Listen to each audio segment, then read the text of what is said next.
그리고 온전히 사랑하는 다윗과 같은 하나님 마음에 정말 합한 그런 귀한 일꾼들이 되기 바랍니다.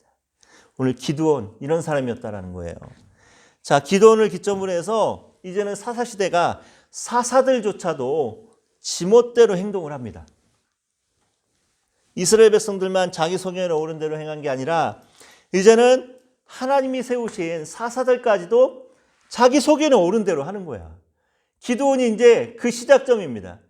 자기 소견에 오른 대로 황금 에봇도 딱 만들어 놓고 자기가 왕처럼 군림하고 자기 아들 이름을 아비멜렉으로 지어서 자기가 왕이 된 것처럼 그렇게 행동하더라는 거예요. 자기 소견에 오른 대로.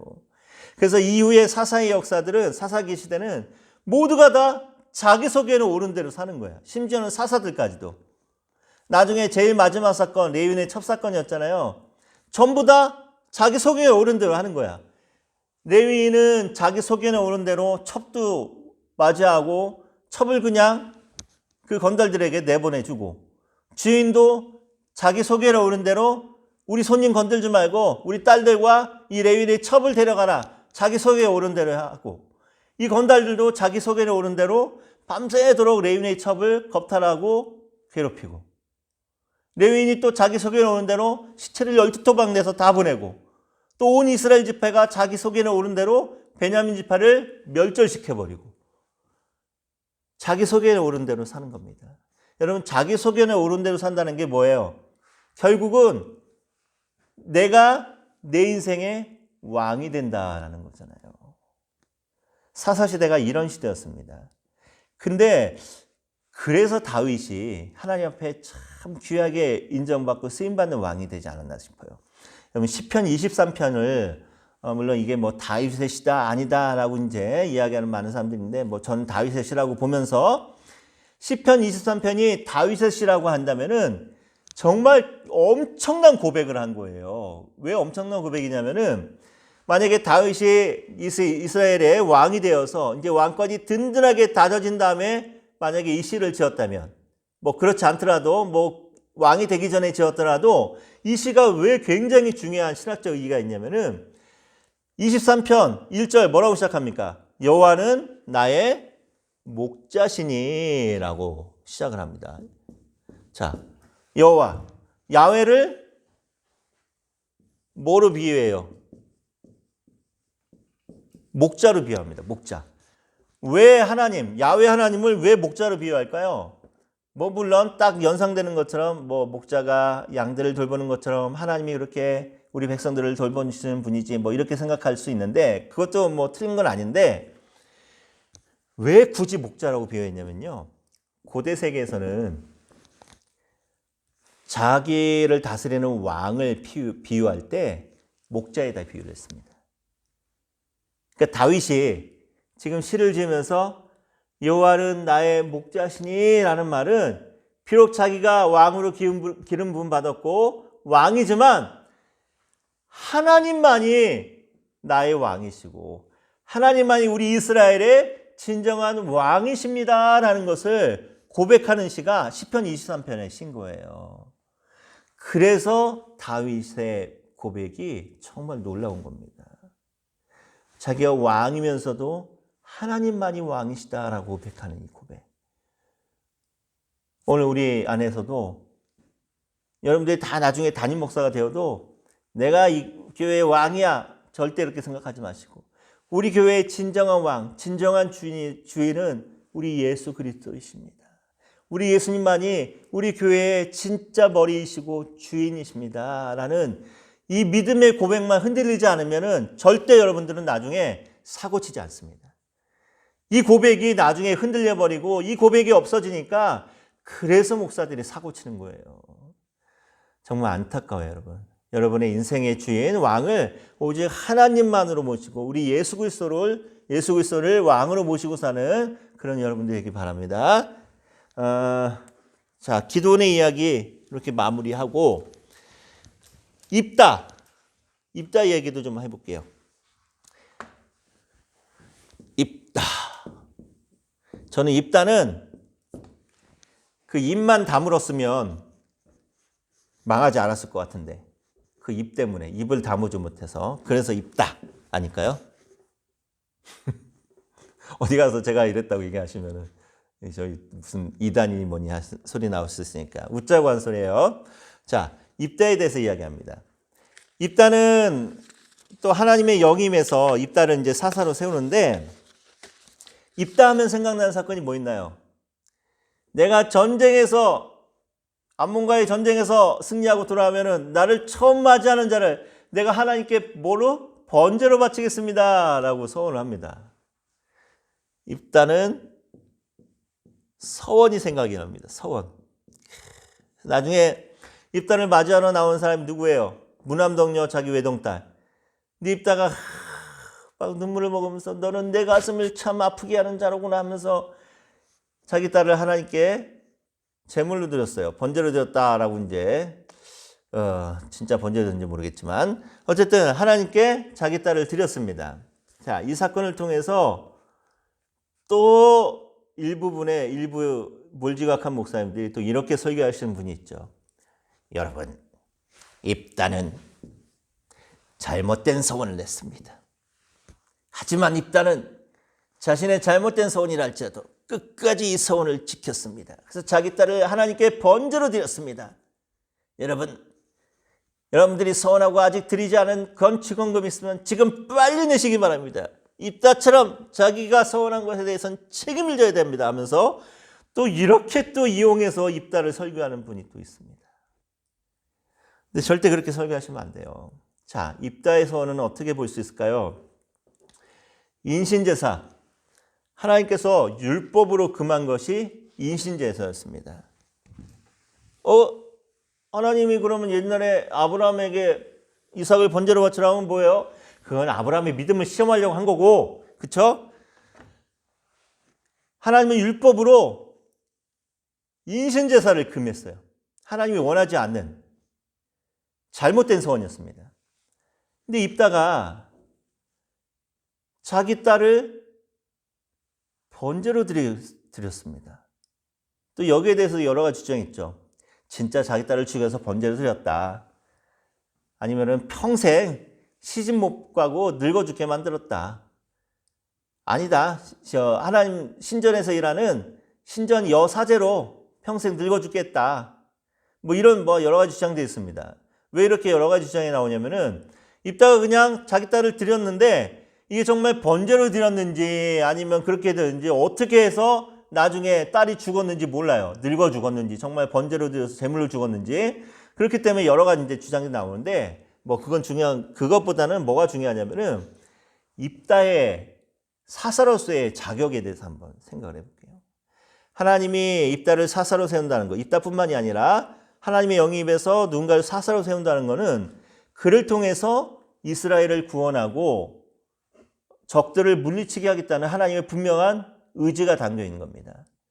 근데 입다가 뭐라고 서원 기도를 하냐면은 하나님께서 만약 이 전쟁에서 승리하게 해주신다면 하면서 엉뚱한 소리 해야 되는 거예요. 하나님 분명히 전쟁에 승리하게 하기 위해서 입다를 사사로 세우는데 입다는 엉뚱한 소리 하는 거지. 하나님을 믿지 않는 거예요. 사사가.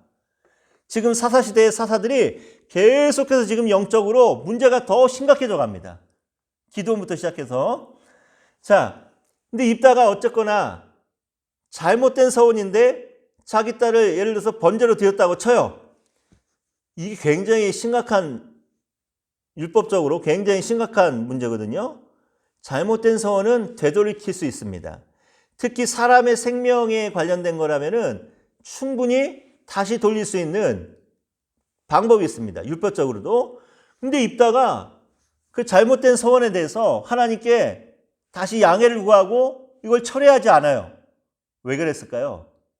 그 이유는 입다가 그런 율법조차도 모르는 사람이라는 거야. 사사로 세운 사람이 하나님의 율법조차도, 말씀조차도 제대로 모르는 사람이었다라는 거예요. 그리고 더욱더 안타까운 거는 그 당시 제사장도 있었을 거고 레위인들도 많았을 텐데 그 중에서도 입다에게 이런 율법이 있으니까 다시 철회해도 된다라고 알려주는 영적인 지도자들도 전무했다라는 거예요. 얼마나 이게 참담한 시대입니까? 하나님의 백성들이 사사로 세운 사람이 심지어는 레위인과 제사장들도 드글드글 하던 이 시대에 아무도 하나님의 율법을 가르쳐 줄 사람이 없어서 자기 딸을 번제로 드렸든지 뭘 드렸든지 재물 드렸든지 자기 딸을 드리게 만들어야 됐던 이 상황이 얼마나 참 참담하고 기가 막히냐는 거죠. 사사시대가 바로 이런 시대였습니다. 삼손은 정말 더 기가 막히죠. 여러분, 삼손은 여러 가지 모습 속에서 이스라엘과 그 당시 사사시대를 살아가는 이스라엘 모습과 굉장히 흡사한 부분이 있습니다. 자, 어떤 부분이 있냐면은 먼저 삼손은 이스라엘처럼 하나님의 특별한 계획과 뜻에 의해서 태어난 정말 신동이었죠. 신동. 그렇죠? 천하장사막. 또 삼손은 어떤 사람이었습니까? 이스라엘 백성들처럼 하나님 앞에서 구별된 삶, 거룩한 백성답게 살아가야 될 어떤 나시린이었죠. 나시린. 그렇죠? 또 삼손은 어떤 사람이었습니까? 이스라엘처럼 원수들에게 압박과 박해를 받은 사람이었습니다. 여러 가지 면에서 이제 비슷하죠? 또 삼손은 어떤 사람이었습니까? 계속해서 이방 여인들에게 끌려다녔죠. 이방 여인들의 아름다움에 빠져갖고, 근데 이스라엘 백성들도 똑같이 이방 신들에게 빠져서 정신을 못 차립니다. 너무 흡사해요. 또 삼손은 어떤 사람이었습니까? 이스라엘처럼 분별력 없고 성숙하지 못한 그런 인격을 지녔죠. 또 삼손은 어떤 사람이었습니까? 이스라엘처럼 막 고통이 임할 때야 비로소 하나님께 울부짖었어요. 또 삼손은 이스라엘처럼 나중에 어떻게 돼요? 앞을 보지 못합니다. 이스라엘이 정말 앞을 보지 못하는 맹인처럼 헤매인 것처럼 삼손도 두 눈이 뽑혀갖고 앞을 보지 못하게 됩니다. 또 삼손은 이스라엘처럼 하나님께 뭘 받았어요? 버림을 받고도 깨닫지 못하는 거예요. 이 참 삼손과 그 당시 이스라엘의 모습이 너무 매치되는 게 많이 있죠. 그래서 사사기를 읽다 보면은 어떤 사사 이야기는 아까 삼갈처럼 한 줄로 딱 끝내버리고 어떤 사사 이야기는 굉장히 길게 기록합니다. 뭐 온니엘 같은 사사는 굉장히 모범적인 사사임에도 불구하고 길지 않은 분량이에요. 근데 기드온이나 입다나 삼손 같은 이야기는 정말 하나님 보기에 이건 사사도 아니야. 이게 하나님 믿는 사람도 아니야라고 할 정도로 그렇게 정말 영적으로 어이없는 사람들이었음에도 불구하고 이런 사사들의 이야기는 굉장히 긴 분량을 차지합니다. 그 이유는 뭐냐면은 사사기를 기록한 저자가 이 이야기들, 사사들의 이야기를 통해서 사사기에 흐르는 신학과 또 모든 것들을 어떤 의도적으로 주장하기 위해서 분량에 또 여러 가지 그 차이가 있는 거예요. 오늘 삼손 이야기가 굉장히 긴 분량을 차지합니다. 근데 그 이유는 뭐냐면은 이 당시 삼손의 영적인 상태나 이스라엘 백성들의 영적인 상태가 너무 딱 맞아떨어지기 때문에 삼손 이야기는 굉장히 긴 이야기로 이제 서술이 됩니다. 자, 삼손 참 안타까운 이야기 중에 하나가 뭐냐면은 16장 28절 보면은 16장 28절 한번 찾아볼게요. 사사기 16장 28절.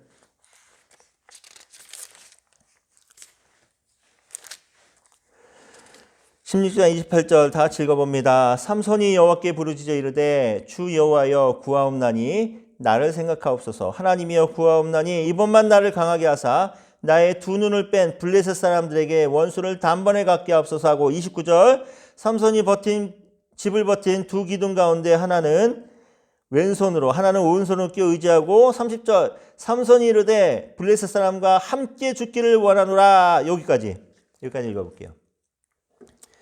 자, 삼손이 이방 여인에게 빠졌죠. 처음에 딥나에서 또 어떤 이방 여인에게 빠졌고 또 들릴라에게 빠지고 삼손이 눈에 보기에 좋은 대로 이방 여인들을 취합니다. 사사기에 흐르는 가장 큰 흐름, 그때 이스라엘의 왕이 없으므로 자기 속에는 오른 대로, 그렇죠? 삼손도 자기 눈에 보기 좋은 대로 이방 여인들을 마구 취하는 거예요. 그래서 두 눈이 뽑힙니다.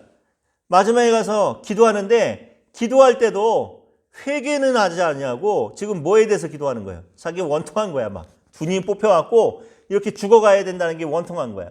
하나님께 부르짖고 기도하기를 나에게 마지막으로 한 번만 힘줘갖고 이 블레셋 놈들을 단방에 다 죽이고 원수 같게 해달라고. 그러면서 30절 말씀에 뭐라고 얘기해요? 삼손이 이르되 블레셋 사람과 함께 죽기를 원합니다 라고 얘기를 합니다. 여러분, 삼손이 어떤 사람으로 태어났어요? 나실인,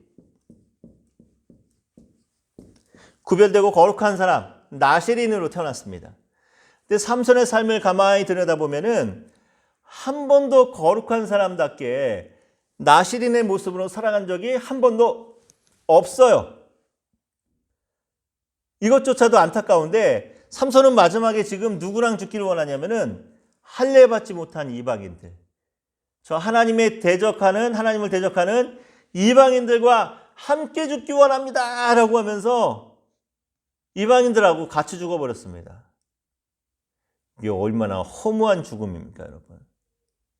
우리가 평생을 살아가면서 하나님의 백성답게 살다가 하나님의 백성답게 죽어야 되는데, 특히 우리는 목회자이기 때문에 평생을 살아가면서 목회자답게 살아가다가 목회자답게 죽어야 되는데, 오늘 우리 중에는 삼손처럼 태어나기는 나실인으로 태어났지만 평생을 나실인답게 한 번도 살아보지 않고 끝에 가서 죽을 때도 나실인답게 죽지 않고 할례받지 못한 이방인들과 함께 죽어야 되는 삼손의 인생이 얼마나 허무하고 안쓰럽습니까?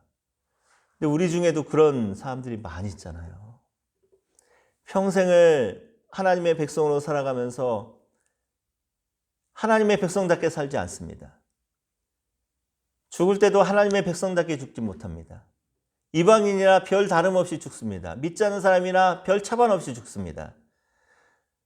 성도들만 그런가요? 목회자들 중에서도 평생을 목회자로 살면서도 목회자답게 살지 못하는 사람이 많습니다. 목회자답게 죽지 못하는 사람이 많습니다. 여러분들의 평생의 삶이, 여러분 지금 목회자의 삶을 살아가고 있어요. 목회자답게 살아야지. 그렇죠? 그리고 나중에 죽을 때도 목회자답게 죽어야지. 오늘 사사기를 통해서 말하고 싶은 게 뭡니까? 삼손 이야기를 통해서 말하고 싶은 게 뭡니까? 하나님 백성으로 태어났으면은 하나님 백성답게 살다가 하나님 백성답게 죽으라는 거야. 그러기 위해서는 어떻게 된다는 거예요? 자기 소견에 오른 대로 사는 게 아니라 하나님을 왕으로 모시고 하나님만이 나의 왕이라는 것을 고백하면서 살아야 된다는 거죠. 그래야지 하나님 백성답게 살다가 하나님 백성답게 죽을 수 있다는 겁니다. 오늘 이 안타까운 이야기를 통해서 여러분들 도전 받으시고 은혜 받으시기 바라요. 어떻게 도전 받고 은혜 받습니까? 내가 하나님 백성답게 살아가다가 하나님 백성답게 죽겠다. 내가 목회자답게 살아가다가 목회자답게 살겠다. 다른 거 하나 없습니다. 오직 한 분이신 우리 하나님만을 우리 인생의 진정한 주인, 왕으로 섬기십시오. 우리 교회의 왕, 우리 가정의 왕, 우리 인생의 왕으로 하나님을 고백하며 살아갈 때 여러분들 목회자답게 살다가 목회자답게 하나님 나라 갈 수 있습니다. 자, 오늘 사사기까지만 하죠. 사사기까지만 하고 수업 마칩니다. 여러 가지 어려움 때문에 우리 대면 수업하지 못하고 이렇게 진행하지만 그래도 영상 수업으로 하면은 온라인으로 하면 좋은 게 뭐냐면은 5번 남은 수업 시간 이거에 구애받지 않을 수 있어요. 제 계획은 뭐냐면은 5번까지 다 채우고 난 다음에도 진도가 나가지 못하면은 저 방학 중간에도 이 영상은 다 완성하려고 합니다. 그래서 여러분들하고 구약 청론하면서 그래도 구약 성경이 이런 흐름을 가지고 있어. 이거는 그냥 끝까지 책임감 있게 수업을 하려고 합니다. 그러니까 여러분 강의 다 종강하고 나서도 만약에 진도가 다 나가지 못하면은 끝까지 저는 이제 수업을 할 거니까 여러분들 그때는 뭐 성적이나 이거와는 관련 없이 나머지 수업 더 할 거니까 끝까지 수업까지 동참해 주시고 구약 총론 말 그대로 구약의 각 권마다 이런 사상이 있고 또 우리에게 주는 메시지가 이렇고 또 우리가 이걸 통해서 어떻게 살아가야 되는지에 대해서 끝까지 한번 고민하고 기도하고 나가는 저 여러분 되기를 바랍니다. 기도하고 제가 마칠게요. 하나님 감사드립니다. 오늘 또 사사기를 통해서 우리에게 주신 귀한 깨달음이 있습니다. 오직 우리 하나님만이 우리의 진정한 왕이 되어야 될 줄 믿사오니 하나님 도와주셔서 우리가 하나님 백성답게 살아가다가 하나님 백성답게 죽을 수 있게 도와주시고 목회자답게 살아가다가 목회자답게 죽을 수 있는 그런 귀하고 복된 인생 되게 도와주시옵소서. 우리 모든 학생들, 다 전사님들 교회 사역할 때마다 힘과 능력 주시고 하루빨리 코로나19 해결되어서 섬기는 교회와 모든 사역들 가운데 더 귀한 하나님의 은혜가 있기를 간절히 바라고 원합니다. 우리 다음 시간 또 더 열심히 공부하게 하실 것을 믿사옵고 예수님의 이름으로 기도드렸습니다. 아멘. 감사합니다. 오늘도 수고하셨습니다.